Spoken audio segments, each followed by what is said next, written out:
Un premier Boeing 747 en Corse. Depuis ce matin, l'aéroport d'Ajaccio, qui a été agrandi, peut donc accueillir des avions gros porteurs. Satisfaction des professionnels du voyage et du tourisme et inquiétude de certains élus qui ne veulent pas du tourisme de masse sur l'île de Beauté. Reportage de Jacques Garnier et Marc Doux.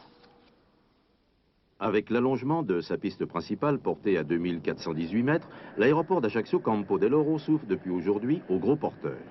Un Boeing 747 de la compagnie Corsair s'est posé pour la première fois ce matin à 11 h. Désormais, la piste ajaxienne va pouvoir accueillir des 747 ou des A300 en provenance non seulement du continent, mais aussi de l'Europe entière. La réception des gros porteurs est un plus pour la Corse parce que ça nous évitera des ruptures de charge sur Nice, sur Marseille ou Paris et ça permettra à la Corse d'avoir un accès direct aux lignes charter. Qu'est-ce que ça va apporter à la Corse? Ça devrait nous apporter quand même un supplément de clientèle directe et surtout de ce que nous espérons et ce pourquoi nous nous battons, une clientèle du Grand Nord. Les premiers travaux, commencés en 1988, représentent un investissement global de 25 millions de francs. Objectif à atteindre 1 million de passagers dans les 2 ans à venir, avec en projet la construction d'un nouvel aérogare. Mais pour l'instant, le tourisme de masse en Corse pose quelques interrogations.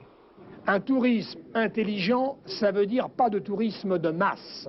Ça veut dire un développement progressif sur le plan de l'hôtellerie, développer les locations de voitures, développer les randonnées, les circuits, les excursions.